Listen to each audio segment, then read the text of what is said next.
할렐루야. 네, 0.5초. 아니, 지금 금방 송예지 자매님 지금 손 들었어. 다시 한번 할렐루야. 네, 반짝반짝반짝. 네, 반갑습니다. 네, 할렐루야. 네, 어저께 여러분 늦게까지 우리 예배드리고 또 새벽에 나오셔서 감사하고요. 오늘 또 즐거운 우리 건강 강좌를 듣는 날입니다. 오늘 비밀의 문이 진짜 열립니다. 여러분이 제일 궁금하고 반가워하실 선생님이 여기 와 계세요. 오늘 깜짝 쇼가 있어요. 깜짝 쇼. 자, 그 전에 우리 찬양하고 또 동영상도 좀 보고요. 운동도 하고 준비 운동도 하고 그리고 기도하고 우리 시작하겠습니다. 예수 십자가에 흘린 피로써 우리 찬양 이 기쁜 마음으로 믿음으로 예수 그리스도의 보혈을 의지하고 찬양합니다. 예수 십자가에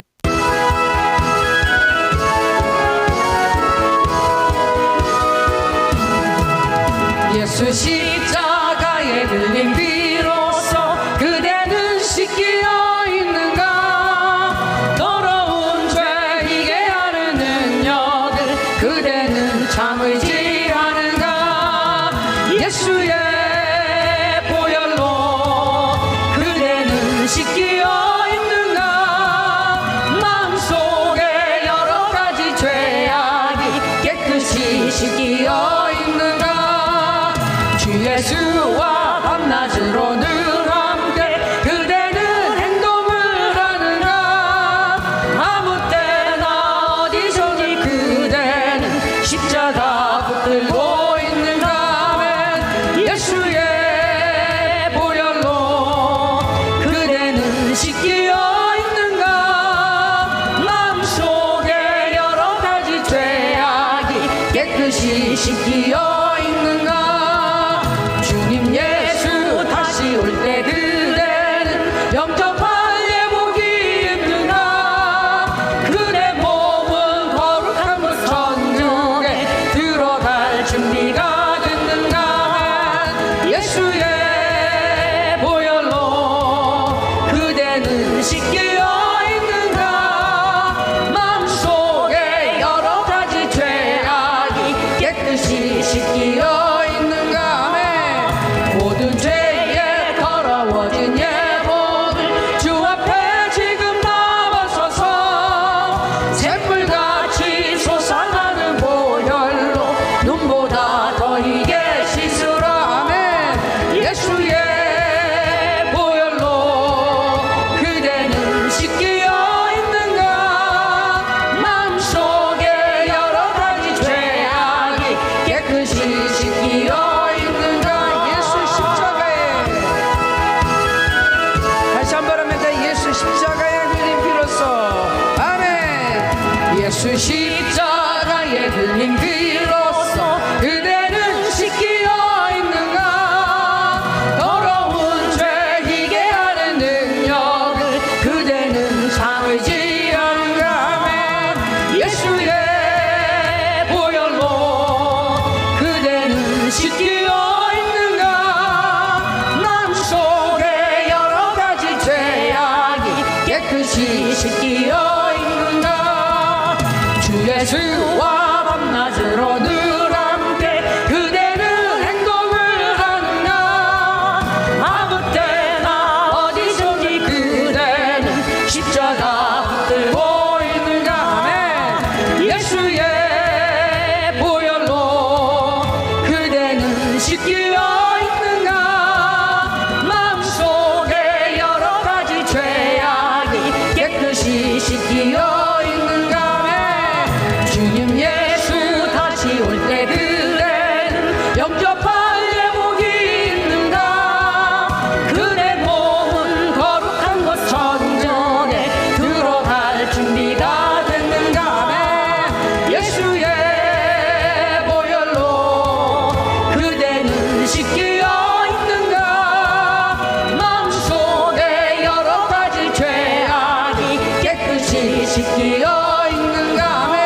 아멘.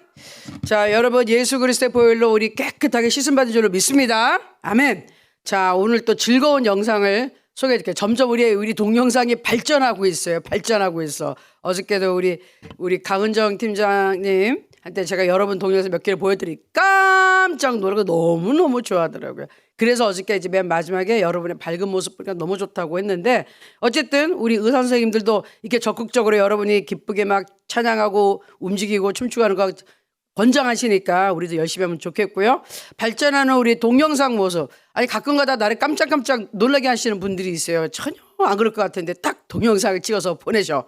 예. 자, 우리 두 동영상 한번 보겠습니다. 우리 기쁜 마음으로, 격려하는 마음으로 같이 볼게요.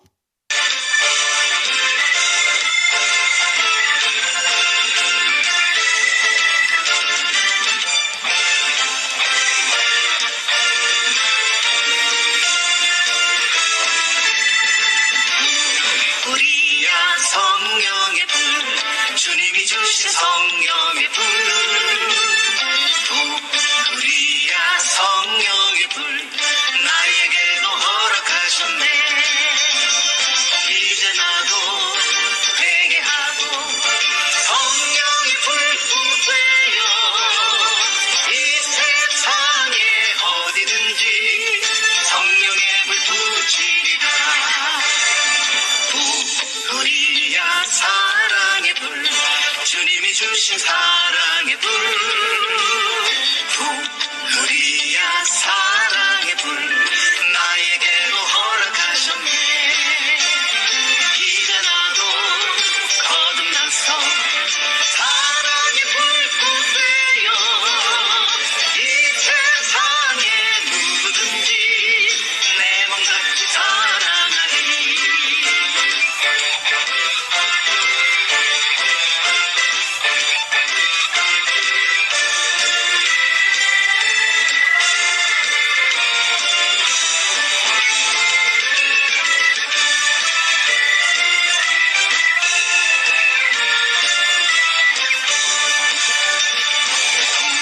우리야 복음의 불, 주님이 주신 복음의 불. 우리야 복음의 불, 나에게도 허락하셨네. 이제 나도 주를 믿고 복음의 불 부세요. 이 세상에 어디든지 복음의 불 전하리라. 우리야 신유의 불, 주님이 주신 신유의 불.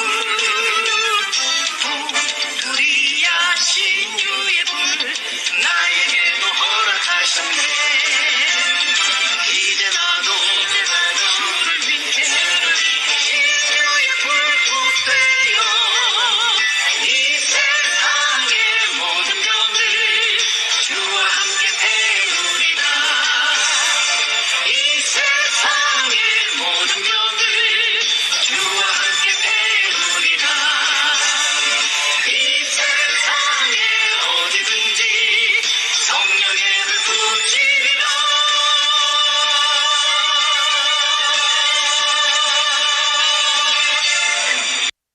성령 받으라 성령 받으라 예수 내게 말씀하셔서 성령 받으라 성령 받으라 예수 내게 말씀하셔서 할렐루야 성령 받았네 나는 성령 받았네 할렐루야 성령 받았네 나는 성령 받았네 평안 있으라 평안 있으라 예수 내게 말씀하셔서 평안 있으라 평안 있으라 예수 내게 말씀하셔서 할렐루야 평안해졌네 나는 평안해졌네 할렐루야 평안해졌네 나는 평안해졌네.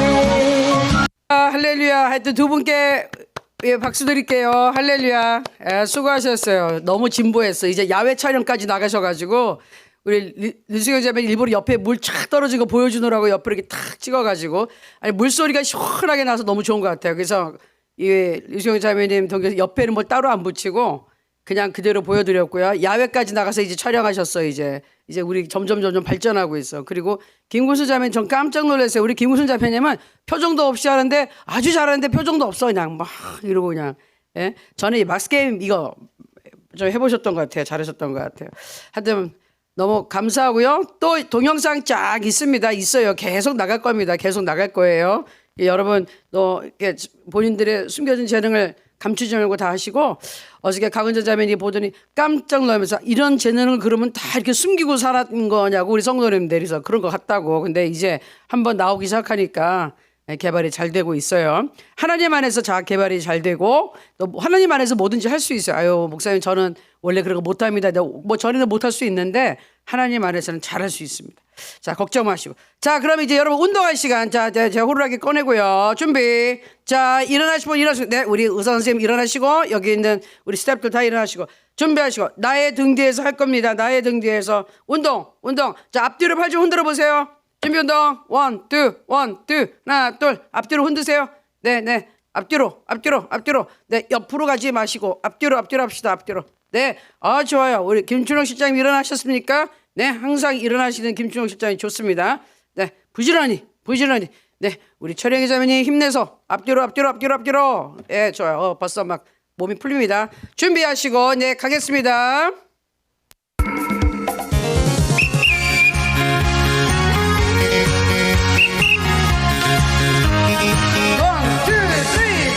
나의 등 위에서 나를 도우시는 주 나의 인생 길에서 지치고 돌아야 매일처럼 주저앉고 싶을 때 나를 밀어주시네 2, 3, 4 일어나 걸어라 내가 새 힘을 주리니 2, 3, 4 일어나 너 걸어라 내 너를 도우리 2, 3, 4 나의 등 위에서 나를 도우시는 주 평안히 길을 갈 땐 보이지 않아도 지치고 고나야 넘어질 때면 다가와 손 내미시네 2, 3, 4 일어나 걸어라 내가 새 힘을 주리니 2, 3, 4 일어나 너 걸어라 난 너를 도우리 아멘. 네 일어나셨습니다. 네 일어나 걸읍시다. 1, 2, 3, 4 나의 등 뒤에서 나를 도우시는 주 아멘. 때로 뒤돌아보면 여전히 계신 주 잔잔한 미소로 바라보시며 나를 재촉하시네 2, 3, 4 일어나 걸어라 내가 새 힘을 주리니 2, 3, 4 일어나 너 걸어라 난 너를 도우리 나의 등 뒤에서 나를 도우시는 주 평안히 길을 갈 땐 보이지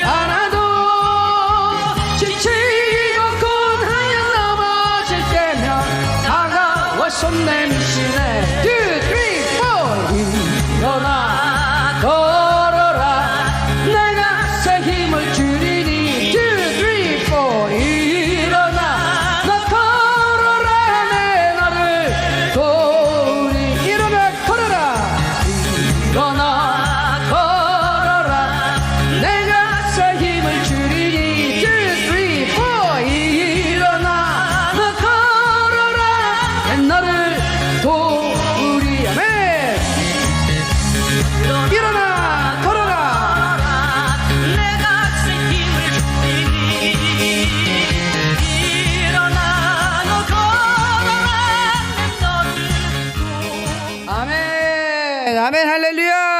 하나님 감사합니다. 우리에게 이런 좋은 시간을 주셔서 감사합니다. 아멘. 야, 우리 조영애 자매님 되게 열심히 하신 것 같아. 그냥 좀 있으면 뛰시겠어, 그냥 그 자리에서. 할렐루야. 아유, 땀이 난대, 땀이 나. 이렇게 땀 나는 건 좋은 것 같아요.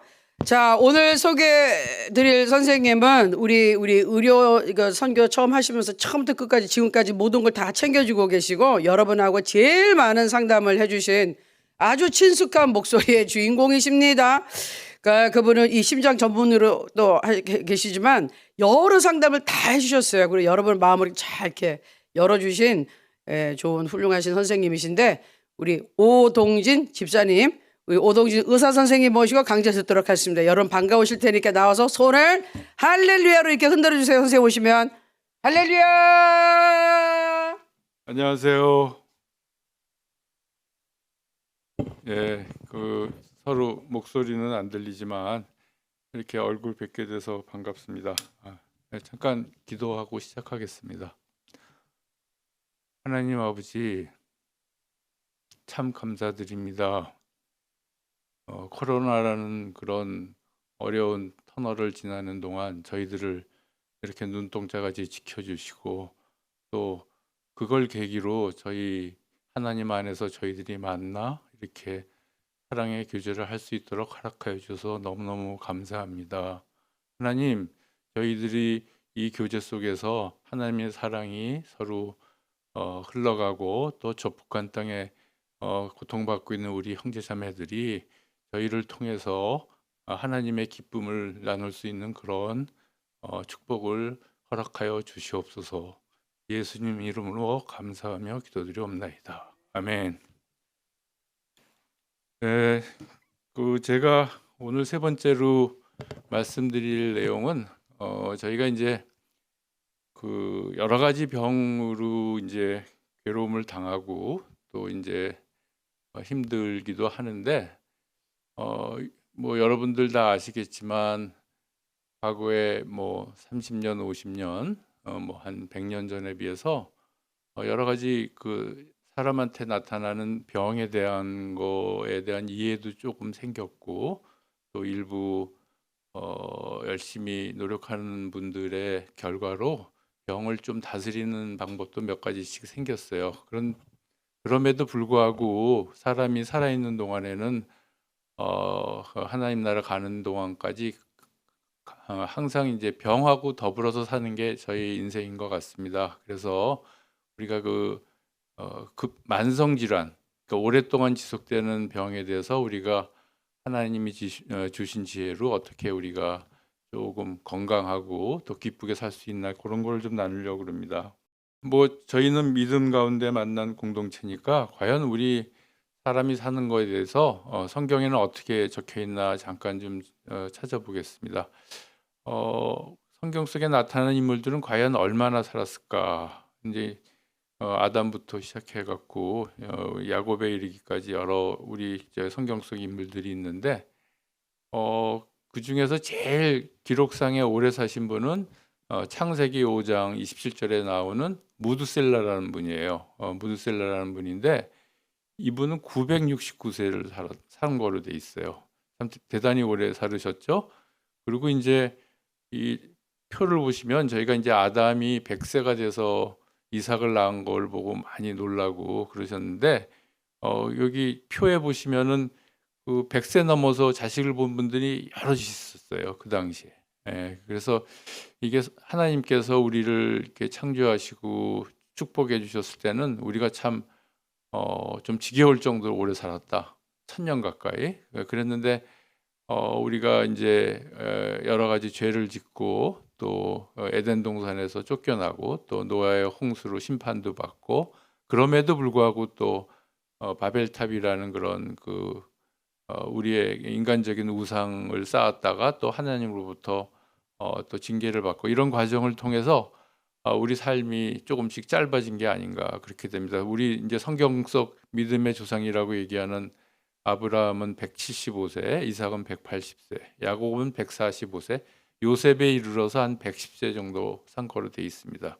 아까 말씀드린 대로 이제 이런 인간의 죄로 인해 갖고 우리가 이제 수명이 천년 가까이 살다가 이제 점점 줄어들었죠. 그래서 이제 창세기 6장 3절에 보면 이런 말씀이 있어요. 여호와께서 이르시되 나의 영이 영원히 사람과 함께 하지 아니하니리니 이는 그들의 육신이 됨이라. 그러나 그들의 날은 120년이 되리라 하시니라.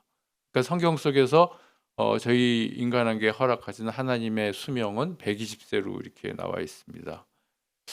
그런데 왜 우리가 120세까지 수를 누리지 못할까? 그거는 이제 우리의 욕심과 욕망이 어떻게 보면 우리 건강을 해치고 멸망을 지쳐가는 쪽으로 가는 게 아닌가 그런 생각이 들고요. 그거에 대해서 이제 로마서 1장에는 이런 구절들이 있습니다.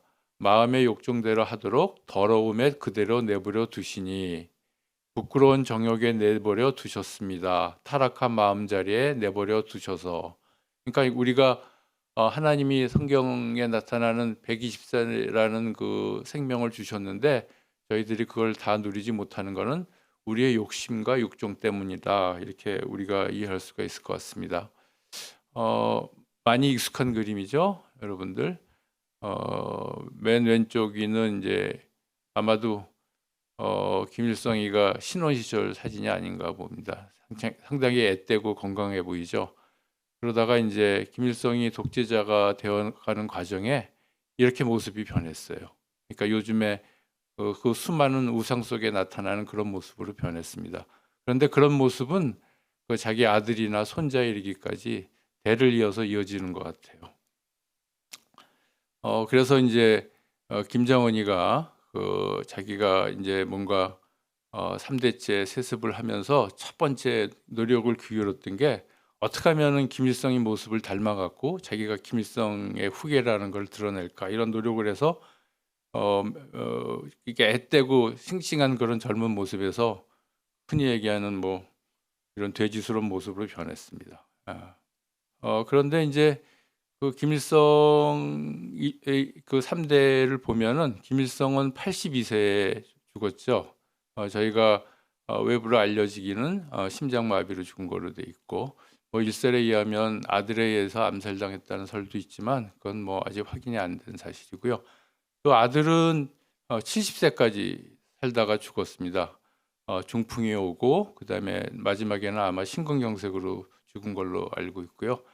김정은이 이제 할아버지 돌아가시던 94년도 고난의 행군이 시작되고 이제 많은 분들이 고통받던 그 시절에 태어나갔고 지금 39세인데 과연 몇 살까지 살까? 제 예상에는 아마 할아버지 아버지보다 일찍 죽을 가능성이 높지 않을까 그렇게 생각을 합니다. 그런데 보시면은 우리 이제 공산 정권에서 독재를 하던 뭐 스탈린 같은 경우는 74세에 죽었고요.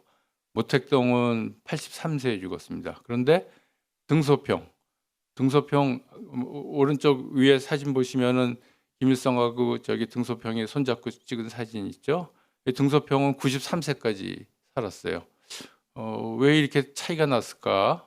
또 그다음에 그 한때 이제 한반도에서 전쟁 위협이 있었을 때 대통령을 그만둔 미국의 카터 대통령이 그 전쟁을 종식시키기 위해서 평양을 방문한 적이 있습니다. 그때 김일성하고 같이 찍은 사진이 있는데 이 카터 대통령은 지금 98세신데도 아직 살아계세요. 근데 이제 작년쯤에 이제 암 진단을 받아서 더 이상 연명 치료 안 하고 고향에 돌아가서 지금 하나님의 때를 기다리고 기도하고 있는 걸로 알고 있는데요.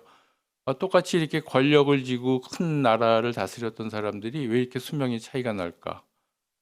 그거는 아마 살아있는 동안에 무슨 일을 했느냐에 따라서 결정이 되는 것 같습니다.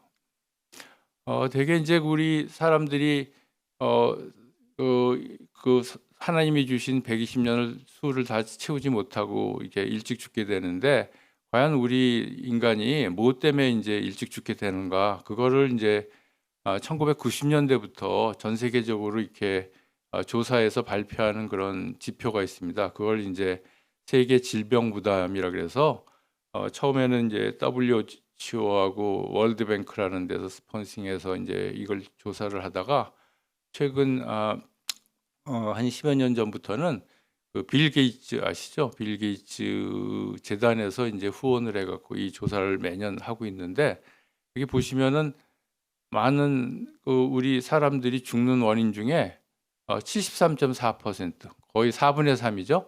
4분의 3이 만성 질환으로 죽어요. 그리고 이제 이번에 우리가 3, 4년 동안 고생했지만 그리고 많은 분들이 희생됐지만 이 코로나 같은 감염성 질환 이런 거하고 그다음에 아기가 태어나고 뭐 이렇게 영양이 결핍되고 제대로 식사 못해서 이렇게 돌아가시는 분들이 한 18% 정도 되는 걸로 돼 있고요. 그다음에 교통사고라든가 뭐 이렇게 손상을 입어서 이렇게 다쳐서 또는 자살을 하거나 그래서 돌아가시는 분이 한 8%라고 그럽니다. 그러니까 우리가 하나님이 120년 동안 살라고 허락하셨는데 4분의 3은 만성적인 질환을 앓다가 죽게 되는 거죠. 그렇죠? 네. 한 25%는 4분의 1은 어떤 급성기 질환에 의해서 죽지만 4분의 3은 만성 질환을 앓다가 죽게 되는 겁니다. 이제 그 만성 질환에는 우리가 아는 뭐 암이라든가 그 만성호흡기 질환도 있지만 주로 많이 차지하는 게 이제 심장하고 뇌에 있는 혈관 질환이 주류를 이루게 되겠습니다. 그러면 이런 우리 인간이 제일 수명이 짧아지는 그 심장혈관 질환은 왜 생기는가? 이런 거에 대해서 심장병이 생긴 이래로 많은 고민들을 했겠죠. 사실은 이런 심장병이 인류를 가장 위협하고 건강을 해친다는 사실을 안 거는 되게 이제 1940년도, 50년대에 역학조사라 그래갖고 전 주민이나 국민을 상대로 어떤 병이 생기고 또 뭐가 문제고 이런 걸 분석하는 걸 시작을 했어요. 의학자들이. 그래서 이제 그 당시에 미국에서 심장병이 가장 문제다 그런 걸 알게 됐거든요. 근데 그 후에 이제 심장병에 대해서 극복을 하려고 여러 가지 노력들을 했는데 그런 과정에서 과연 심장병이 왜 생기지? 그런 거에 대한 고민들을 수십 년 동안 해왔죠. 그래서 이제 2007년도에 그 오른쪽에 사진 보시면은 이분이 이제 심장내과 의사셨는데 이분은 인도에서 태어나셨어요. 인도에서 의과대학을 졸업하고 심장내과 환자 보는 의사를 하다가 뜻을 품고는 어디로 가셨냐면 영국 런던으로 가셨어요. 거기 가셔서는 환자 보는 의학이 아니라 우리 인류가 어떻게 괴로움을 당하는지 좀 큰 시각에서 연구를 하는 역학자가 됐습니다. 그래서 거기서 공부를 하고는 이분이 역량이 있다 보니까 미국 FDA라 그래서 그 질병을 이렇게 관리하는 그런데 스카웃이 돼 갖고 거기서 또 많은 연구를 하셨고 지금은 캐나다에서 자기 이름이 붙어 있는 연구소에서 이제 일하시는 분인데 제가 개인적으로 알기에는 제가 의사생활 심장내과 의사로서 한 40여 년 살면서 진짜 이 치료가 나와서 진짜 이 약이 나와서 우리 환자들이 삶이 좋아지고 병이 치유가 되고 이런 경험을 한 게 한 4-5번 있는데 그중에 3가지 단계에 개발됐던 약들의 효과를 입증했던 그런 아주 훌륭한 학자입니다. 그리고 근데 이분이 이제 자기 고향이 인도이다 보니까 인도에서도 많은 분들이 심혈관 질환으로 돌아가시니까 그거를 이제 전 세계를 대상으로 연구를 하는 그런 걸 했어요. 그래서 그분이 그 결과를 미국 심장학회 예방관리분과에 발표를 하셨는데 마침 제가 운이 좋아서 그 자리에 가서 이제 들을 기회가 있었습니다. 근데 이분이 생각하는 거는 과연 심장병이 선천적인 유전이냐 아니면 후천적인 환경에 의한 거냐 그거를 이제 명제로 고민을 했는데 결론은 선천적인 게 아니라는 거죠. 근데 그 당시에 미국에서는 그 FDA 질병청이라는 데서 1년에 수십 빌리온 그러니까는 수십 빌리온 상상이 안 되시죠. 달러를 가지고 유전자 연구를 하고 있었어요. 그래서 그분 얘기는 쓸데없는 짓이다. 왜 그러냐? 그 이유를 이렇게 설명을 했어요. 인류가 태어나서 지금까지 이렇게 쭉 역사를 보면 처음에 대부분의 기간을 우리가 수렵이라든가 채집, 그러니까는 뭐 열매를 따먹는 데든가 동물을 잡아먹는 그런 생활을 했다는 거죠. 그러니까 그 시절에는 먹고 사는 거가 생사를 결정했어요. 먹을 거리를 구하지 못하면 죽었습니다. 굶어 죽었어요. 그런데 이제 거기서 먹을 걸 얻게 되면 생존을 하는 그런 약육강식의 그런 시대를 대부분 보냈고 그러다가 이제 저희로부터 한 500세대 정도 거슬러 올라가면 그때부터 이제 농사를 지으면서 먹거리를 안정적으로 풍부하게 이제 획득을 하게 됐다는 거죠. 그러고 나서 저희들보다 한 10세대 정도 전에 그러니까는 이게 이제 1700년도 1800년도가 되겠죠. 그 당시에 이제 산업혁명이라는 게 일어나갖고 여러 가지 사람한테 필요한 거를 이제 음식이라든가 이런 걸 대량 생산하는 그런 시스템이 도입이 됐습니다. 그리고 이제 우리 할아버지 때, 뭐 아버지 때 저의 경우에는 그때부터 이제 음식을 손수 해 먹지 않고 남이 만들어 놓은 음식, 상품화된 음식, 흔히 얘기해서 이제 패스트푸드라 그러죠.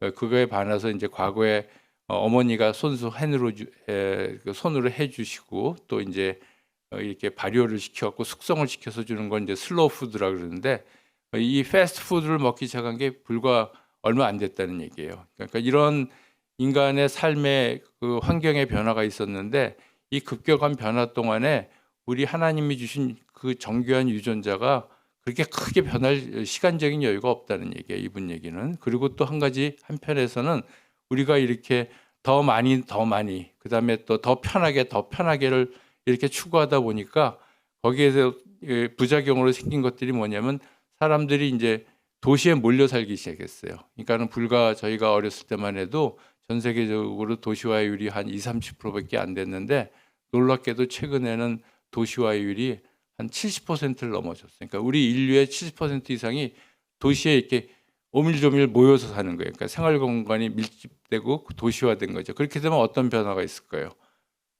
운동량이 줄어요.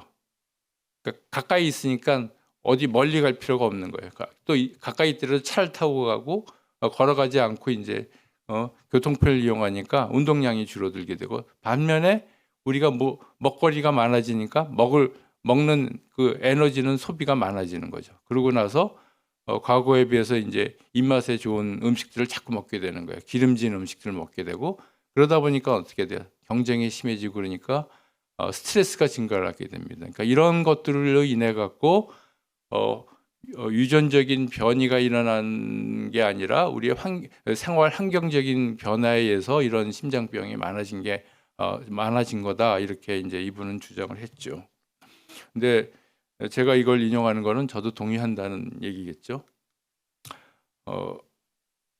그러면 이제 만성 질환은 뭐 병 걸리면 조상 탓이거나 하나님이 우리한테 죄로 벌하신 건가? 그렇지 않다는 거죠. 만성 질환은 전적으로 우리 탓입니다. 어떤 우리가 건강하지 못한 생활 습관을 가지고 있기 때문에 그게 또 사실은 우리가 어떻게 운동하고 또 어떻게 또 먹거리를 이렇게 좋아하게 되고 또 우리가 생활하면서 정신적으로 스트레스를 어떻게 관리하고 이런 게 다 가족 내에서 이게 습관이 형성이 되는 거거든요. 그러니까 이런 잘못된 건강하지 못한 생활 습관이 가족 내에서 대물림을 하기 때문에 아버지가 할아버지가 앓았던 병을 우리가 앓는 거지 이건 하나님이 저주도 아니고 우리가 유전자가 나빠서 그런 것도 아니라는 얘기입니다. 그래서 이제 이거는 WHO라고 뭐 이번에 이제 코로나 때문에 얘기 들어보시겠지만 세계보건기구라고 전 세계 보건을 이렇게 조사하고 도움을 주려고 활동하는 그런 유엔 기구가 있는데 여기에서 발표한 그 포스터입니다. 이제 제가 좋아하는 포스터인데 여기 보시면 가운데 빨간 포스터 앞에 숫자 3개가 2개 있죠. 그래서 저는 이제 33 포스터라고 이제 흔히 얘기하는데 이건 무슨 얘기냐면 아까 말씀드렸던 우리의 건강하지 못한 생활 습관이 고혈압이라든가 당뇨라든가 고지혈증 같은 이런 위험 인자를 만들게 되고 이게 또 관리가 안 되고 진행이 되면 또는 심장병이나 중풍으로 인해서 이제 우리가 불행한 일을 당하고 생명이 짧아지게 된다 그런 내용입니다. 그래서 심장병하고 중풍은 전적으로 생활습관병이고 그 생활습관이라는 거는 운동 습관, 음식, 그다음에 술, 담배를 하느냐 안 하느냐, 또 스트레스가 어떤지, 또 스트레스가 있을 때 우리가 어떻게 잘 대처를 하고 극복을 하는지 이런 거에 의해서 우리 심장병과 이제 중풍이 생긴다는 얘기입니다. 그러면 지금 강조한 대로 우리 질병을 만드는 나쁜 생활 습관은 크게 이제 네 가지로 우리가 정리를 할 수가 있어요. 먹는 습관, 두 번째는 운동하는 습관, 세 번째가 이제 술, 담배, 네 번째가 이제 스트레스가 되겠습니다. 이런 것들에 대해서 좀 짧은 시간 간단하게 좀 검토를 해보려고 그래요.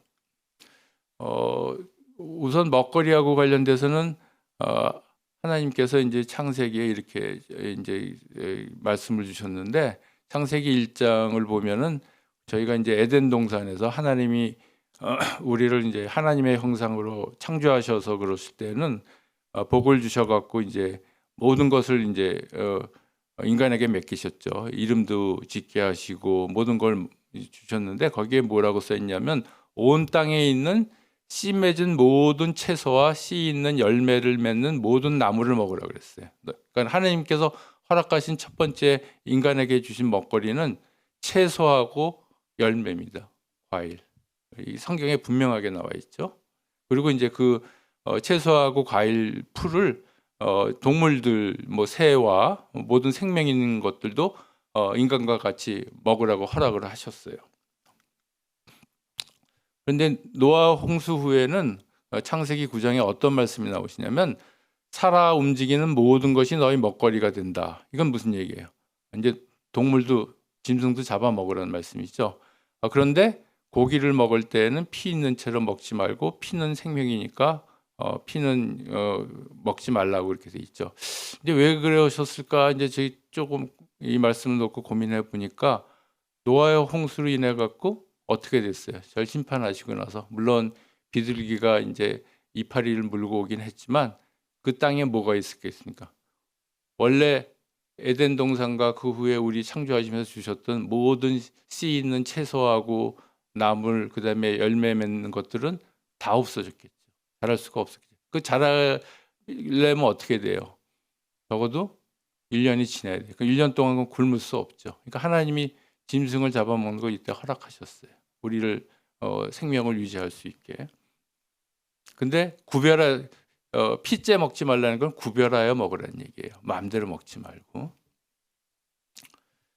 그리고 또 이제 먹거리하고 관련돼서 이제 저희가 흔히 그 의사들끼리 하는 얘기 중에 이제 이런 이디엄이 그 이제 지혜가 두 가지가 있는데 하나는 산모, 아기를 가진 산모가 먹는 것이 우리 당연히 상식적으로 알고 있죠. 태아, 뱃속에 있는 아이, 또 그 아이가 태어나서 이제 그 세상에서 이제 신생아로 있고 어린이로 있을 때, 그다음에 이제 자라나면서 이제 성인이 되기까지 그 산모가 뭘 먹었느냐에 의해서 이 자식의 건강이 결정이 된다는 거죠. 또 한 가지 더 충격적인 사실은 외할머니가 어떤 걸 먹었느냐에 따라서 그거에 의해서 산모의 음식 먹는 습관이 결정이 되고 그 산모의 음식 먹는 습관이 손주 건강까지 결정이 된다는 거예요. 그러니까 거꾸로 얘기하면 제가 건강하지 못한 생활 습관이 가족 내에서 대물림해서 병이 유전자가 아니고 잘못된 습관이 대물림해서 병이 생긴다 그랬는데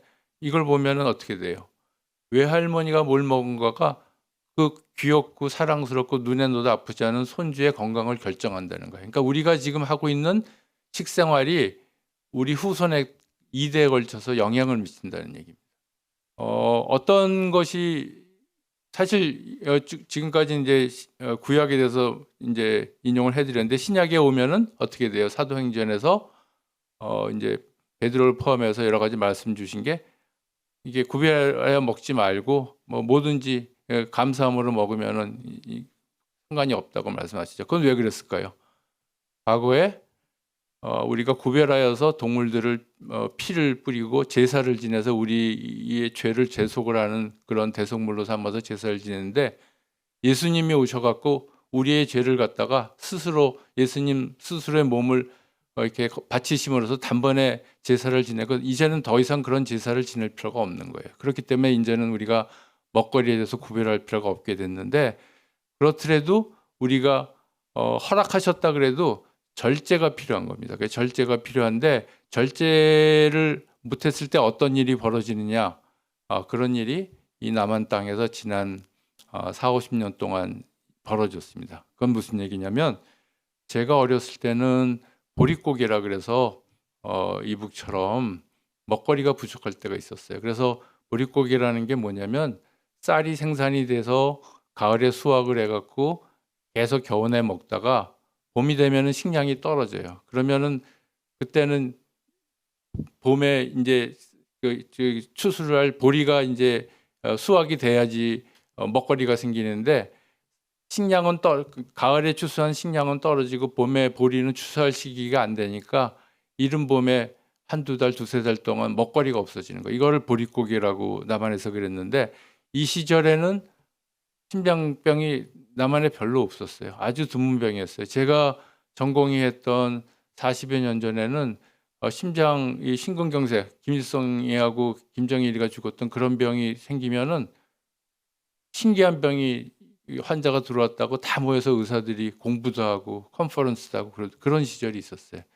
월남전 아시죠? 월남전 70년대에 보면은 그때 이제 미군들도 있었고 이제 한국군도 참전을 하고 여러 나라 군대들이 있었는데 그 당시에 이제 한국 파병 근데 전쟁이 일어나면 의학이 발전을 합니다. 아이러니컬하게도 사람의 생명을 빼앗는 전쟁이 일어나면 그 사이에 평소에 못했던 여러 가지 연구를 할 수가 있기 때문에 물론 일제 때 뭐 생체 실험 이런 것도 있지만 하여튼간에 전쟁 때 많은 정보를 얻을 수가 있는데 월남전 때 돌아가신 병사들 저 부검을 해보면 미군 20대하고 한국군 60대하고 혈관 상태가 똑같다 그랬어요.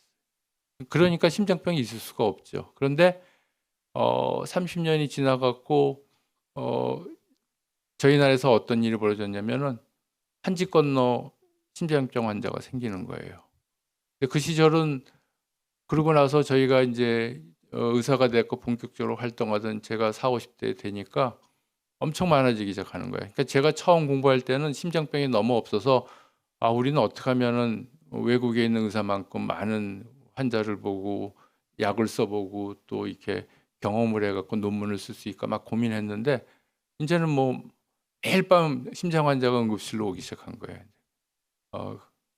그런 시절이 있었는데 그 시기에 이제 중국에 있었던 어떤 의사가 제가 근무하는 병원에 연수를 잠깐 온 적이 있는데 이 젊은 의사가 저보다 한 20년 후배인 의사가 딱 보더니 선생님 참 신기하다요. 왜? 중국에서는 심장 혈관 촬영을 하면 병 없는 사람도 많고 기껏해야 병이 하나 정도 망가져 있는데 한국 사람들은 진단 검사 받을 때마다 뭐 세 혈관에 다 병이 있다는 거예요. 그 4, 50년 동안에 병이 그렇게 변한 거예요. 한국에서. 근데 이거를 뒤집어서 얘기하면 우리가 건강하지 못한 생활 습관 쪽으로 이렇게 자꾸 이렇게 변하고 있다는 그런 증거가 되겠죠. 그래서 제가 늘 먹는 거와 관련해서 말씀드리는 그 말씀은 전통 한국 식당이 건강식이에요. 그러니까 한식처럼 건강한 식단이 제가 뭐 40년 공부해봐도 없어요. 그러니까 뭐 외국에서는 뭐 스위스식이 어떻다 또는 뭐 저기 지중해식이 어떻다 뭐 여러 가지 뭐 불가리아에서 요구르트 많이 먹어서 어떻다 많이 장수에서 얘기하는데 제가 공부하고 경험한 바로는 전통 한식처럼 건강식이 없어요. 근데 단 거기에 한 가지 변화를 줘야 돼요. 짜고 맵게 드시면 안 됩니다. 싱겁게 드셔야 돼요. 그럼 싱겁게 한식을 드시면 그게 가장 지구상에서 존재하는 가장 좋은 건강 식단입니다. 그래서 보릿고개 있을 때 병이 없었어요, 우리 남한에서. 그런데 이제 그 음식 종류를 잠깐 말씀드리면 이렇게 그 아까 얘기했던 패스트푸드 파는 음식보다는 집에서 해 먹는 음식이 건강하고 그다음에 발효식품, 발효 숙성, 김치라든가 간장, 된장, 요구르트, 치즈 요새 피자처럼 열을 가하면 치즈 속에 있는 유산균이 다 죽어버리고 기름 덩어리만 남아요. 아주 잘못된 요리법입니다. 그래서 치즈를 드실 때는 그 열을 가하지 않은 상태에서 드셔야 돼요. 불란서 사람처럼. 그 다음에 여러분이 지금 처해 있는 그 환경이 중국 음식이 이제 기름진 거, 기름에 튀기고 볶는 음식을 많이 드시게 되는데 이 식습관 때문에 여러분들이 계속 위장 장애가 있고 또 여러 가지 이제 문제가 생기는 겁니다. 배가 아프고. 그건 왜 그러냐면 여러분이 고향 땅에 계시다가 중국 땅으로 생존하기 위해서 이전을 하시고 고향에서보다 먹거리가 생기고 좀 충분히 먹을 형편이 됐지만 그 사이에 여러분의 장기나 유전자는 변하지 않았어요. 그러니까는 자라면서 먹고 어려서 먹었던 걸 갖다가 음식이 풍부하다고 다른 음식을 이런 건강에 나쁜 음식을 먹게 되면은 몸이 못 견딜 수밖에 없습니다. 그래서 똑같이 육류를 먹더라도 우리 조상들은 지혜롭게 먹었어요. 어떻게 먹었죠? 고기를 삶아 먹었어요. 그리고 채소도 생으로 먹기도 하지만 미지근한 물에 살짝 데쳐서 먹었죠. 저는 이거를 알고 나서 이제 한 10여 년 전에 깜짝 놀랐는데 이 채소나 나물을 살짝 데치잖아요. 그러면 거기에 있는 여러 가지 성분들이 흡수하기가 훨씬 좋게 되고 그냥 생으로 먹었을 때 비해서 그 영양분 비타민을 몇 배로 흡수할 수가 있어. 이게 우리 조상들이 수백 년, 수천 년 동안 그 지혜로서 그렇게 음식을 만들어 먹으신 거예요. 그걸 지키는 게 중요합니다. 그다음에 요즘에 이제 젊은 세대들 아까 이제 패스트푸드 파는 음식 얘기도 했는데 콜라를 비롯해 갖고 여러 가지 이게 들이키는 마시는 음료를 많이 먹어요. 근데 이게 엄청나게 칼로리가 들어 있습니다. 그래서 한 10여 년 전부터 미국에서 이제 비만이 문제가 되니까 그 자판기에다가 이 마시는 음료를 추방을 시켰어요. 학교 내에도 설치를 못하게 하고 학교의 일정 반경 이내에는 이 장치를 그러니까 음료 파는 거를 없애버렸어요. 법으로. 그게 왜 그러냐면 이렇게 마시는 음료에서 전체 하루 동안 젊은이들이 섭취하는 칼로리의 4분의 1 내지 뭐 한 어떤 경우에는 뭐 3분의 1까지도 이걸로 섭취하는. 근데 이게 뭐 씹는 것도 아니고 삼키기 어려운 게 아니니까 물 마시지 벌컥벌컥 마시면서 거기서 이제 비만이 되는 거예요. 두 번째 이제 땀에 대한 운동에 대한 얘기를 말씀을 드리려고 그래요. 원래 우리가 에덴 동산에서 창조될 때는 하나님께서 모든 우리 먹거리를 갖다가 저희가 수고하고 농사지어서 먹은 게 아니고 하나님이 자라게 하셨어요. 저희는 그냥 따먹기만 했으면 됐거든요.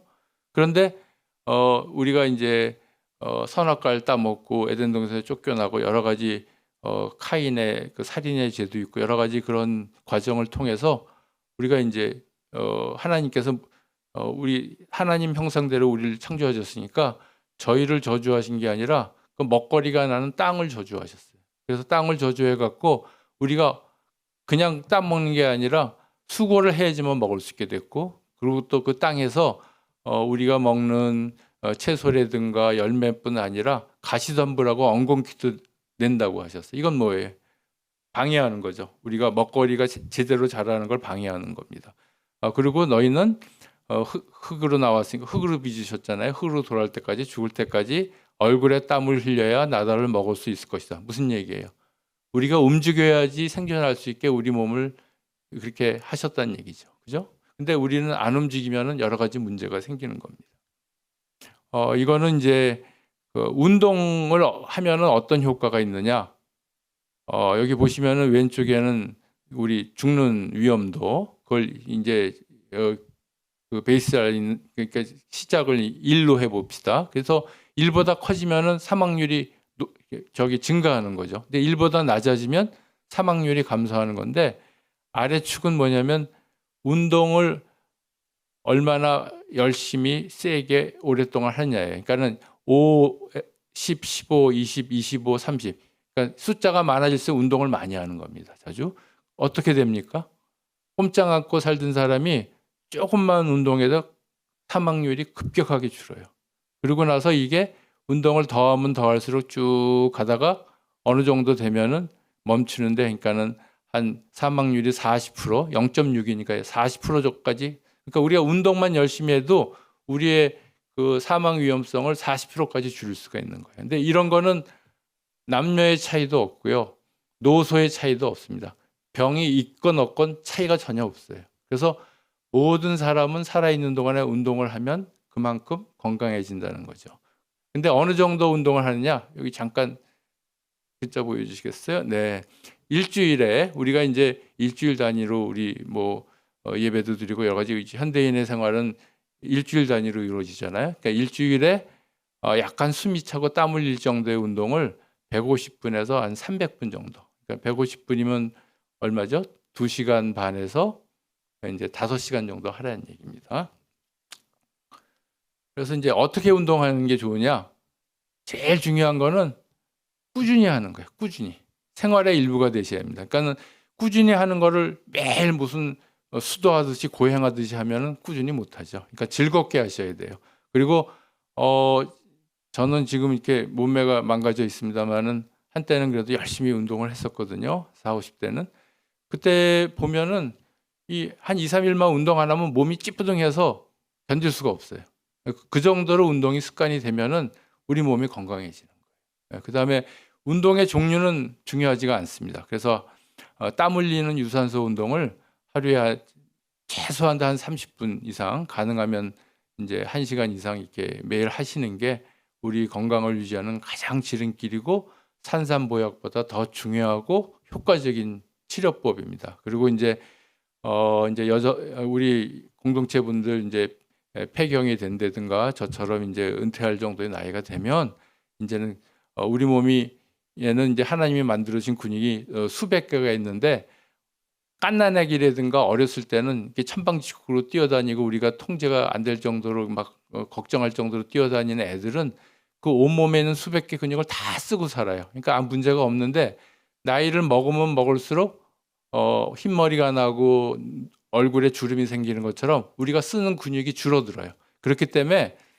일부러 근육을 골고루 이제 운동을 시키지 않으면 문제가 생기는 거예요. 그래서 이제 나이 들면 일주일에 2번 정도는 근력 운동 있죠. 그러니까 근력 운동이라는 게 요즘에 이제 코 근육이라 그래서 척추 주변에 있는 큰 근육 또는 이제 허벅지에 있는 큰 근육 이런 거를 우리가 쓸 수 있는 그런 운동을 좀 많이 하라고 그러고 이제 우리 맨손 체조라든가 이런 전신 운동을 좀 하라고 이렇게 돼 있습니다.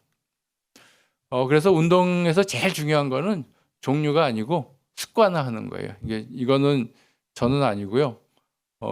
이제 이게 보시면은 아침에 이제 뭔가 해가 뜰 무렵이죠. 동이 틀 무렵인데 어떤 분이 눈이 쌓인 거 보니까 한겨울인 것 같아요. 그러니까 이런 상황에서도 습관이 되었고 매일매일 운동하시면 여러분의 건강은 하나님이 복을 주셔갖고 점차 건강해질 수가 있습니다.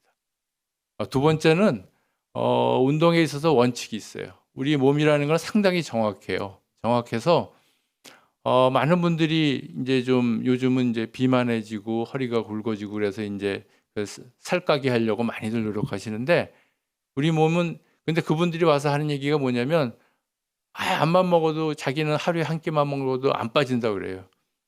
그건 뭐냐면 이 자전거가 있는데 뒤에 있는 게 뭐예요? 음식 담겨 있죠. 자기가 입을 통해서 집어넣은 음식의 칼로리만큼 자전거 페달을 밟아갖고 소모를 하지 않으면 몸에 쌓이는 거예요. 그렇기 때문에 몸은 정직합니다. 그러니까는 우리가 살까기 하는 데서 제일 원칙은 먹는 에너지보다 쓰는 에너지를 더 늘리는 게 중요하다. 그렇게 말씀드릴 수가 있고요. 이제 스트레스에 대한 얘기를 잠깐 말씀드리려고 그래요. 스트레스를 대처하는 거는 쉼과 잠과 안식입니다. 근데 쉬는 것이 왜 중요하냐? 우리 몸이라는 거는 언제든지 이 위험 물질에 노출되고 또 망가질 수가 있거든요. 그래서 이제 우리 몸에서 계속 세포를 새롭게 만들고 지나가고 늙고 힘든 기능이 떨어진 세포는 자꾸 죽어가고 이런 과정을 우리가 살아있는 동안 반복을 하게 되는데 쉬지를 않으면 지치고 상처받고 망가진 우리 몸의 세포가 회복할 기회를 못 가지게 되는 거예요. 그렇게 되면은 망가진 세포가 계속 늘어나면 어떻게 됩니까? 건강을 해치게 되겠죠. 그래서 중요한 거는 일하는 중에서 잠깐 짬을 내서 쉬는 것과 그다음에 잠을 충분히 자는 것이 상당히 중요합니다. 근데 많은 분들이 또 세상적으로 힘들고 또 각박하고 또 돈도 많이 벌어야 되고 자식도 보양해야 되고 여러 가지 우리 공동체 분들 쉴 틈이 없으시지만 잠깐 쉬는 것이 그게 노는 게 아닙니다. 쉼을 통해서 몸이 회복돼 갖고 그 다음에 일을 더 잘할 수 있게 오랫동안 하기 위해서 투자를 하는 거예요. 그러니까는 잠깐 쉬시는 거를 아까워하지 마시고 쉼을 통해서 하나님이 주시는 우리 몸을 건강하게 회복시키는 노력을 하셔야 됩니다. 그래서 이제 몸과 마음의 건강을 유지할 수가 있는데 우리는 또 크리스찬이니까 어떻게 돼요? 일주일에 한 번씩 하나님께 예배드리고 또 하루에 또 일정 시간을 이렇게 할애해서 새벽마다 이렇게 예배드리잖아. 이런 것이 우리 안식일과 예배를 통해서 영적인 회복이 되는 겁니다. 우리는 육과 마음과 영의 존재죠. 가장 중요한 게 영이죠. 하나님과의 소통을 하는 영인데 이 영이 회복되려면 안식을 하고 예배를 해야 됩니다. 근데 이거는 하나님께서 레위기에 보면은 땅도 쉬라고 그러셨어요. 이게 왜 중요하냐? 여러분들 기억하실지 모르겠지만 고난의 행군 시절부터 그 전부터 시작해서 어떻게 됐습니까? 북한에서 땅을 쉬지를 않았죠. 그러고 나서 그게 농산물이 계속 줄어드니까 흙을 퍼다 날랐어요. 그러니까 인분을 퍼다 날리고. 그런데 어떻게 하셨습니까?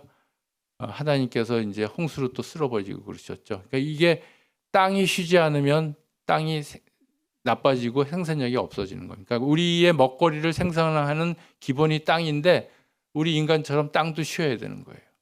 이제 고혈압에 대한 얘기를 사실은 오늘 제가 좀 강조해서 드리고 싶은데요. 왜냐하면 우리 공동체에 혈압이 높은 분들이 상당히 있으신 것 같아요. 그런데 안타깝게도 제가 그 2년여 동안 이렇게 직간접으로 경험해 보니까 이걸 병으로 생각 안 하시는 것 같아요. 관리가 제대로 안 되고 있어요. 그래서 이제 고혈압은 내가 특별해서 생기는 게 아니고 아주 흔한 병입니다. 그래서 저는 환자분들한테 우리가 나이 먹으면 얼굴에 주름 생기고 머리 휘어지고 빠지는 것처럼 그건 자연스러운 과정이다. 그래서 이제 성인, 아기가 아니고 이제 성인 30세 이상에서는 3분의 1이 고혈압이에요. 그리고 또 3분의 1은 고혈압 직전 단계고. 그러니까 이게 특별한 게 아닙니다. 그러니까 누구나 이게 발견이 되면 관리를 하시면 되는 거예요. 근데 정상 혈압은 얼마냐? 놀라지 마십시오. 정상 혈압은 115에 75가 정상 혈압이에요. 여러분들 130, 140을 정상으로 아시죠? 근데 115에 75를 넘어서면 병의 위험성이 증가해요. 그러면 이걸 기준으로 하면 어떻게 해요? 전 인구의 절반을 약을 먹여야 돼요. 그건 불가능하죠. 그래서 고혈압 전 단계나 초기에는 약을 먹지 말고 여러 가지 건강한 생활 습관을 유지해 갖고 이걸 좀 관리해라 그런 얘기입니다. 그리고 또 한 가지 제가 전통 한식이 건강식인데 맵고 짜게 드시면 안 된다 그랬죠. 맵고 짜게 드시면 혈압이 올라가요.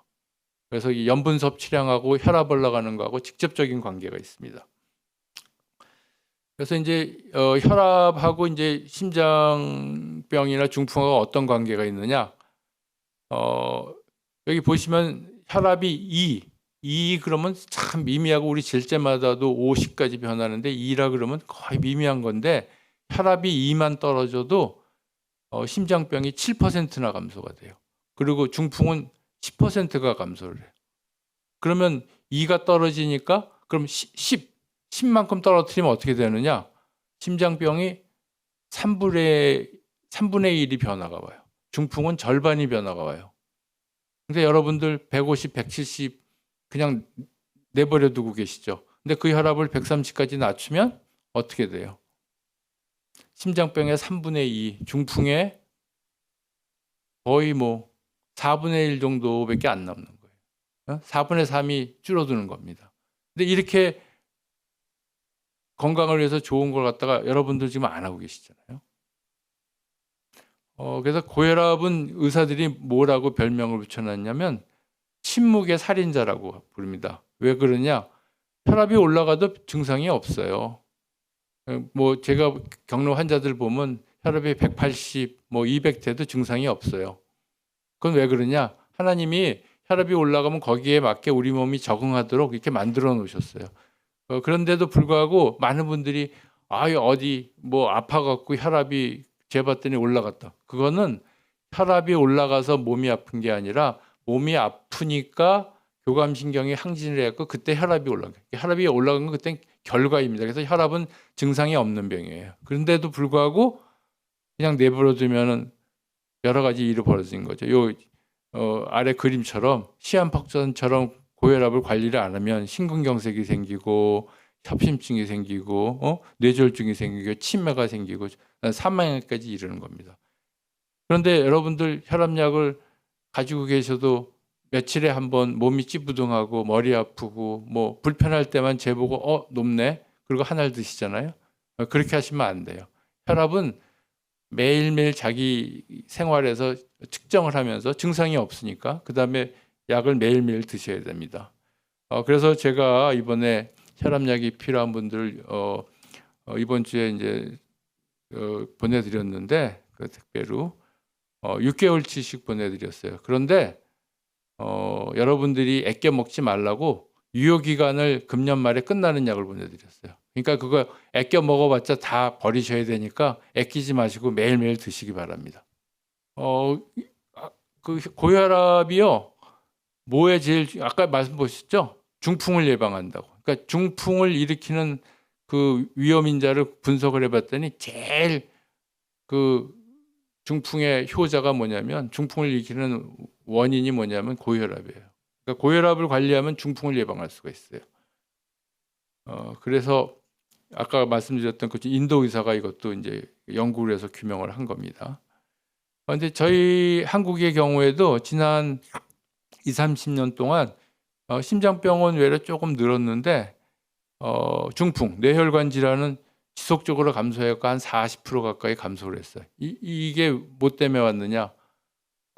이제 국민들이 다 보험이 되고 혈압을 쉽게 재니까 또 그걸 근거로 혈압약을 열심히 먹어갖고 남한 땅에서는 혈압 있는 사람이 한 절반가량은 제대로 약을 먹어서 관리를 하고 있거든요. 그러다 보니까 중풍이 줄어든 거예요. 근데 이제 또 이제 당뇨에 대한 얘기를 잠깐 말씀을 드리면 당뇨는 이제 공복에 이제 재면은 이제 남한에서 쓰는 단위로는 100, 여러분들 쓰시는 단위로는 6. 공복에 6이 넘어가면 당뇨병을 이제 의심을 시작을 하셔야 되고요. 밥을 먹고 나서 2시간 있다가 쟀더니 남한 수치라면 200, 여러분이 재는 수치라면 11. 11이 넘어가면 당뇨병인 거예요. 그러니까는 밥 먹고 2시간 있다가 공동체에 있는 혈당계로 재보셔서 200이 넘는다. 그러면 이제 일단 당뇨를 생각하시고 관리를 하셔야 돼요. 근데 이 당뇨도 아까 말씀드렸던 그런 그 만성질환 생활습관병이기 때문에 담배를 피면 또 당뇨가 많이 생기고 운동을 안 하거나 입맛대로 먹고 비만이 오고 이러면 이제 그런 잘못된 습관으로 해서 발생이 되는데 아까 고혈압처럼 그 당뇨도 올라간다 그래서 증상이 없어요. 근데 많은 분들이나 의사들이 착각하는 게 있어요. 당뇨는 혈당이 높은 게 당뇨다. 아니죠. 당뇨가 없는 사람도 저는 아직 없는데 저한테 포도당 주사를 빠르게 주사하면 혈당이 올라가요. 일시적으로. 근데 우리 하나님께서는 우리 몸에 있는 세포가 혈당이 너무 낮으면 쇼크 온 것처럼 이 증상이 심해져 갖고 그거를 벗어나게 하시고 혈당이 높으면은 또 우리 몸의 세포들이 제 기능을 못 하기 때문에 자동으로 조절하게 돼 있어요. 그러니까 우리가 숨을 쉬면은 우리 몸에 필요한 산소는 흡수를 하고 이산화탄소 배출하잖아요. 근데 우리 의식 안 해도 자동으로 조절되잖아요. 우리가 음식을 먹으면 그 음식이 소화가 돼 갖고 필요한 영양분은 섭취하고 또 찌꺼기는 변으로 내보내게 그게 자동적으로 하게 혈당이 조절되게 돼 있는데 우리가 잘못된 생활 습관을 몇십 년 동안 하다 보면은 이게 이제 당을 조절하는 스스로의 능력이 상실된 게 그게 당뇨입니다. 그래서 이런 일단 당뇨가 걸리면 뭘 먹는지 운동을 어떻게 하는지에 따라서 혈당이 춤을 추게 됩니다. 그래서 아까 혈압처럼 혈당도 올라가도 증상이 없어요. 되게 아주 심한 경우 응급실로 갈 정도의 그런 상태라든가 합병증이 생기기 전까지는 당뇨도 증상이 없어요. 그렇기 때문에 이것도 혈압처럼 혈당도 측정을 하셔야 돼요. 본인이 식사하고 한 2시간 있다가 혈당을 재갖고 높으면 음식도 조심하시고 운동도 열심히 하시고 그런 관리를 하셔야 됩니다. 일상에서. 이거를 의사가 대신할 수가 없어요. 그래서 당뇨병은 결국은 우리 몸에 여러 가지 이제 전신에 합병증을 유발하기 때문에 이제 합병증이 생기기 시작하면 이제 증상이 생깁니다. 이렇게 그래서 이제 당뇨병 관리의 첫 번째 목표는 뭐냐면 이 합병증 안 오게 미리 예방 관리하는 게 그게 가장 중요한 당뇨병의 관리 원칙입니다. 그리고 이제 저희가 이제 기름기라 그러죠. 콜레스테롤이라고 얘기하는데 피 속에 기름기가 있으면은 이게 또 여러 가지 혈관 질환을 일으키게 됩니다. 그런데 이거는 증세도 없고 피 검사하기 전에는 알 수가 없어요. 그래서 이제 남한에서는 한 10여 년 전부터 질병 관리하는 그런 그 기관에서 자기 혈관 숫자 알기 그래갖고 레드 서클 혈관이 동그라면서도 이제 빨간색이잖아요. 그래서 레드 서클 캠페인이라는 걸 해갖고 우리가 건강하게 늙어가려고 그러면 혈압하고 혈당하고 몸속에 있는 그 콜레스테롤을 체크해갖고 본인이 알자 자기 혈관 숫자를 알자 그런 캠페인을 하고 있습니다. 그래서 이제 아까 제가 잠깐 보여드렸던 그 김일성과 김정일이 죽었던 원인 질병의 원인이었던 심근경색은 뭐에 의해서 생기느냐? 이 기름기에서 생기고 그다음에 담배에 의해서 생겨요. 어땠죠? 두 부자가 인민들 굶어 죽어갈 때 배시댁이 나오게 처먹었죠. 그리고 열심히 담배 폈습니다. 그래서 일찍이 이렇게 술을 다 못 누리고 죽은 겁니다. 예. 그리고 그래서 이런 거를 관리하면 예방이 가능한 거예요. 그러니까 김일성이 김정일처럼 안 죽을 수 있어요. 더 장수할 수 있습니다. 근데 이건 심근경색, 김일성과 김정일이 죽은 그 경색이 고지혈증, 기름기가 많고 담배를 많이 피우면 필수록 이렇게 더 많이 생기는 거예요. 그래서 이제 담배하고 술은 건강의 적입니다. 모든 질환을 유발하고 진행시키고 악화시킵니다. 그래서 근데 이제 이걸 끊는 거가 이제 쉽지가 않죠. 특히 담배는 끊기가 상당히 어려워요. 그러니까는 자기 의지로 담배 끊을 수 있는 확률이 3%밖에 안 돼요. 97%는 실패하는데 그거 왜 그러냐? 담배 일단 피는 사람은 뇌세포가 니코틴에 중독이 돼 있기 때문에 이 마약 중독하고 똑같은 거예요. 그래서 이거는 치료를 받으셔야 됩니다. 그래서 요즘에 이런 것도 있죠. 이 전자담배. 이게 담배 회사들이 자꾸 담배 나쁘다고 그러니까 자기네들이 이제 피할 길을 만들기 위해서 만든 게 전자담배인데 이것도 똑같이 건강을 해칩니다.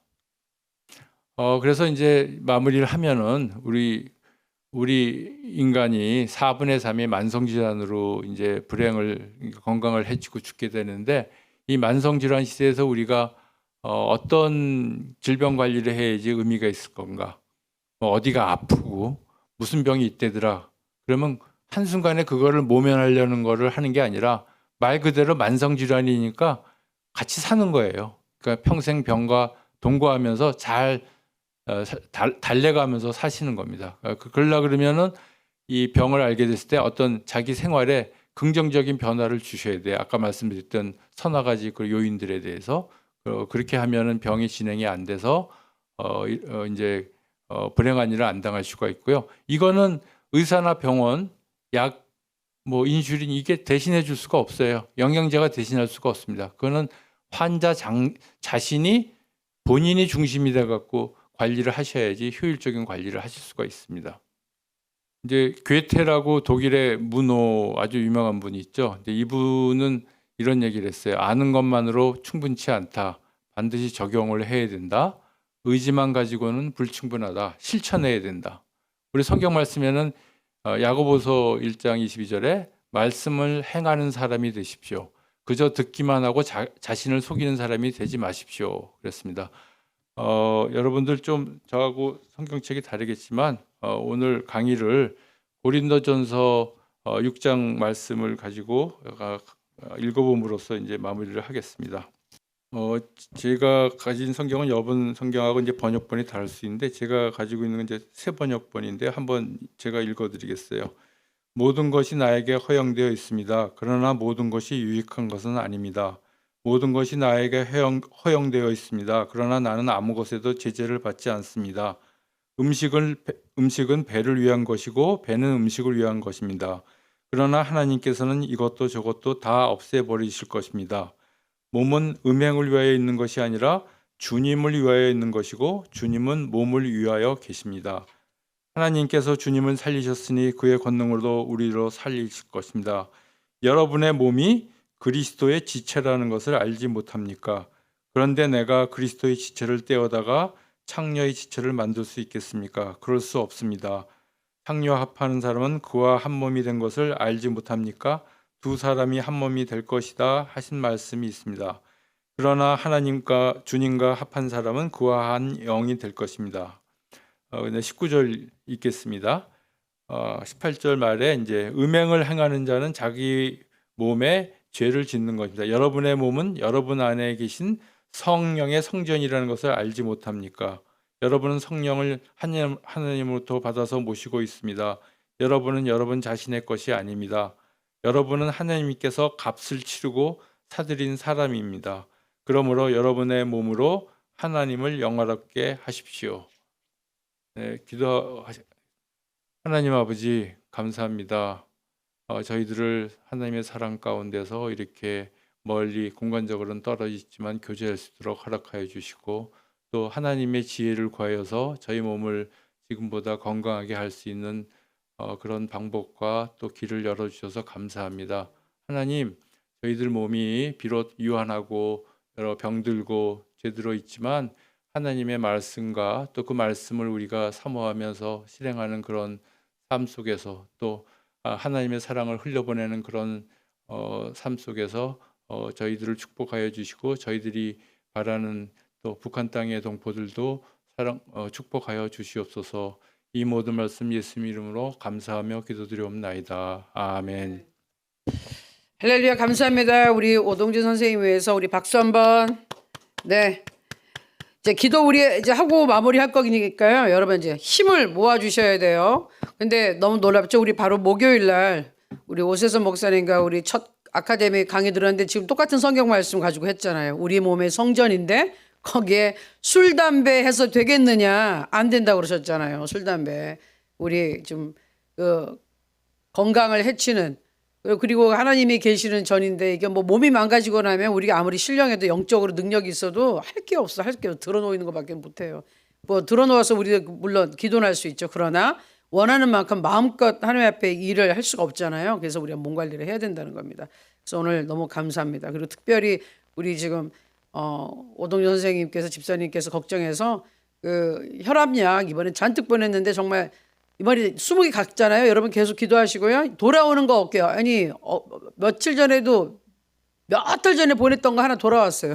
그러니까 너무 안타까워요. 거기 약이랑 다 있었는데 여러분 손에 잘 들어갈 수 있도록 이번에 또 공부하는 책도 다 들어가 있는데 하나도 여러분에게 여기 돌아오지 않도록 다 기도하시고 이번에 정성을 다해서 진짜 의사 선생님들이 신경 써서 약을 많이 보내주셨으니 여러분 기도하십시오. 그래서 반드시 받아서 좋은 효과 있으면 좋겠고요.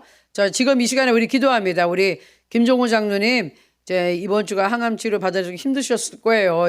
그런데 놀라운 게 항상 주일 때가 되면 힘이 또 올라오신대요. 그래서 예배도 잘 드리고 가시면 그 다음 주 좀 쉬고 그럼 또 힘이 올랐다가 또 예배 또 드리고 또 가서 그 힘으로 또 항암 치료 받으면서 이런 식으로 지금 하고 계시는데 여러분 계속 힘을 보태주시고 또 저 이제 무조건 이제 저는 나가서 빨리 이제 수술 준비를 해야 되니까 여러분이 힘을 보태주셔서 빨리 비자 이거 나와야 됩니다. 도장 찍고 가야 되니까.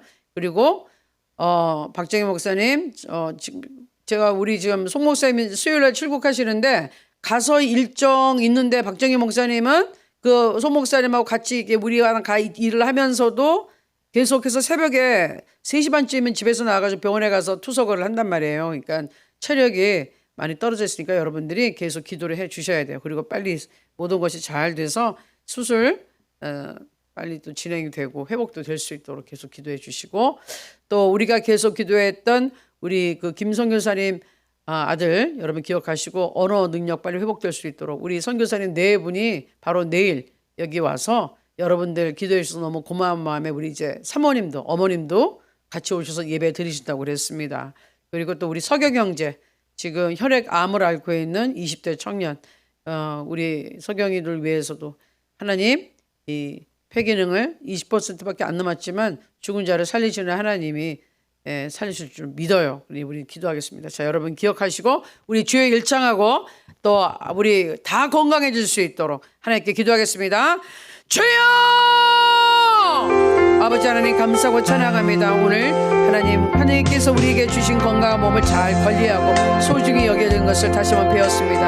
하나님 우리가 운동하게 하시고 먹는 거 주의하게 하시고 정말 내 몸이 우리 거룩하신 성령께서 거하시는 성전인 걸 기억하게 하시고 우리 몸에 무엇을 집어넣는지 어떻게 살아가는지 나의 식생활 또 생활 습관 고치게 해주시고 하나님 또 하나님을 위해서 이 몸을 잘 사용할 수 있도록 저를 도와주시기를 원합니다. 건강한 몸이 있을 때 하나님 앞에 쓰임받을 수 있사오니 하나님 도와주옵소서. 우리 지금 항암 치료받고 있는 우리 김종문 장로님 이제 또 한 주간을 이번에 또 넘겼습니다. 이제 일곱 번째 치료됐고 이제는 점점 숫자가 이제 얼마 안 남았습니다. 회차 얼마 안 남았습니다. 끝까지 완주하게 도와주시고 끝까지 견디게 하시고 완치되게 주여 완치 판정 나오게 주여 도와주시고 이후에 더 힘을 내서 하나님 앞에 쓰임받는 하나님 장로님 될 수 있도록 도와주시고 옆에서 또 이렇게 내주하고 계시는 우리 사모님에게 하나님 힘을 더해 주시옵소서. 건강하게 해주시고 아버지 하나님 우리 장로님 또 네 분께서 기쁨으로 하나님 앞에 영광 돌리게 도와주시옵소서. 하나님께서 함께 하실 줄을 믿습니다. 아버지 또 박정희 목사님 저 신장 이식 수술 위해 여기까지 계속 준비하고 기다리고 있고 병원에서 또 6월 1일 정도는 검사하기 위해서 지금 준비하고 있습니다. 하나님 그 전에 제가 가야 되겠사오니 이제 아버지 하나님 도장을 찍어주시고 아버지 제가 기도하는 것은 금요일 정도에는 출국하는 겁니다. 가서 모든 행사에 참여하고 또 검사하고 또 준비하여서 아버지 이식 수술하여 하나님의 아들이요 하나님의 종을 살리는 것입니다. 살려야 되겠사오니 하나님 길을 활짝 열어주시고 이렇게 세워주시고 예수 그리스도의 보혈로 채워주시고 하나님의 생명을 넣어 주시옵소서. 아버지 하나님 우리 김성균 사님 아들 범식의 아버지 언어의 기능이 회복되게 하시고 하나님 재활 빨리 되게 하시고 그 안에서 예수 그리스도 만나고 하나님 기쁜 교제가 있게 도와주옵소서. 하나님 앞에 쓰임받는 일꾼 되게 도와주시고 그동안 힘들었던 우리 성교사님 네 분에게 아버지 하나님 몸과 마음의 휴식을 주시고 또 회복하게 하시고 더욱이 하나님 앞에 많은 기도 올렸습니다. 응답되어서 하나님께 큰 영광 돌리게 도와주시옵소서. 우리 서경 형제 20대 청년 아버지 폐기를 암으로 지금 폐기는 20%밖에 안 남았답니다. 그러나 죽은 자도 살리시는 하나님 우리 서경 형제 이렇게 세워주옵소서. 예수의 피 예수의 피 예수의 피 예수의 피는 없습니다. 예수의 피 안에 있는 생명으로 집어넣습니다. 성령의 능력이 치료의 능력이 하나님 이 아들에게 새로운 호흡을 생명을 넣어 주시옵소서. 서경진 예수 이름으로 일어날지어다 일어날지어다 강건해질지어다. 생명 예수의 생명 예수의 생명 예수의 생명 성령의 능력 성령의 호흡 치유의 능력 들어갈지어다 들어갈지어다 들어갈지어다. 하나님 귀한 아들을 아버지 일으켜 세워주시고 그를 위하여 그의 부모님과 많은 분들이 눈물로 기도하고 있사오니 하나님 응답하여 주시옵소서. 하나님 그리고 사랑하는 우리 하나로드림 중국 공동체와 또 우리 아버지 미국 그리고 한국에 있는 하나로드림 위해 기도합니다. 모두 건강하게 하시고 예수 그리스도의 복음의 능력을 아버지 나타내기 위하여 우리 건강해야 됩니다. 우리 사랑하는 성도님들 마음에 먼저 위로가 넘치게 하시고 마음이 힘을 얻게 하시고 스트레스로부터 해방되게 하시고 근심과 걱정과 두려움에서 공포 속에서 떠나가게 하시고 아버지 하나님 하나님을 찬양하며 기뻐하며 말씀 속에서 힘을 얻게 하소서. 살아계신 하나님 영혼의 영식을 먼저 먹게 하시고 아버지 하나님 또 우리 먹는 것도 조심하고 건강 아버지 유지 위해서 몸관리 잘하고 운동하게 하시며 우리 영혼육 균형을 이루게 하시고 하나님 앞에 쓰임받는 우리 모두에게 도와주시옵소서. 주께서 치료하게 계신 줄 알 수 믿사오며 예수님의 이름으로 기도합나이다. 아멘. 마무리 기도하겠습니다. 여러분 아픈 곳에 손을 얹어주시고요. 또 중보 기도하시는 분들 그분들의 아픈 곳에 손을 얹어주세요. 또 기도 제목 있는 분 가슴에 손을 얹겠습니다. 축복하고 기도하겠습니다. 하나님 감사합니다. 오늘 또 귀한 건강 이 세미나를 들었습니다. 하나님 실천하게 하옵소서. 아버지 행하게 하여 주옵소서. 아버지 듣기만 하고 행하지 않은 자는 아무런 열매를 맺지 못합니다. 죽은 믿음입니다. 하나님 우리가 들었습니다. 마음을 새롭게 했사오니 운동하고 관리하고 또 하나님 앞에 우리 거룩한 성전 귀하게 우리가 하나님 앞에 드리게 도와 주시옵소서. 지금 아픈 곳에 손을 얹었사오니 주여 치료하여 주시옵소서. 내가 나사렛 예수의 이름으로 명하노니 아픈 것은 떠나갈지어다 통증은 떠나갈지어다 증세는 떠나갈지어다 회복될지어다 지어라. 깨끗해질지어라. 하나님 도와주시옵소서. 아버지의 마음의 소원을 가지고 나왔고 기도 제목 가지고 나왔습니다. 응답하여 주옵소서. 예수 이름 명안에 있는 모든 문제를 해결될지어다. 묶인 것을 풀릴지어다. 하나님 감사합니다. 닫힌 문을 열어주시고 또 열려있는 것 악한 것들 틈타지 못하게 닫아 주시옵소서. 하나님 오늘도 우리 모든 가족 축복합니다. 배우자들 축복합니다. 우리 사랑하는 성도님들 축복합니다. 자녀들 축복합니다. 예수 그리스도의 이름으로 오늘도 승리하게 하시고 영혼의 잘되같이 범사가 잘되게 하시고 강건하고 형통케 하여 주시옵소서. 우리와 함께하는 모든 중보 기도자들과 돕는 손길에 하나님 축복하여 주시고 하나님 내일 또 예배드립니다. 또 오늘 저녁에 우리 신학교 또 입학생들 위하여 오리엔테이션이 있습니다. 하나님 축복하여 주시옵소서. 감사드리고 예수님의 이름으로 기도합나이다. 아멘. 우리 조 목사님과 또 계속해서 기도하는 시간 갖도록 하겠습니다. 하나님 감사합니다. 모두 사랑하는 성도님들에게 복의 복을 더하여 주옵소서. 성령님 고용하여 주옵소서. 오라마야 사키야라마 미야라다라마사 여러분 여러분 여러분 여러분 올라리 여러분 여러분 여러분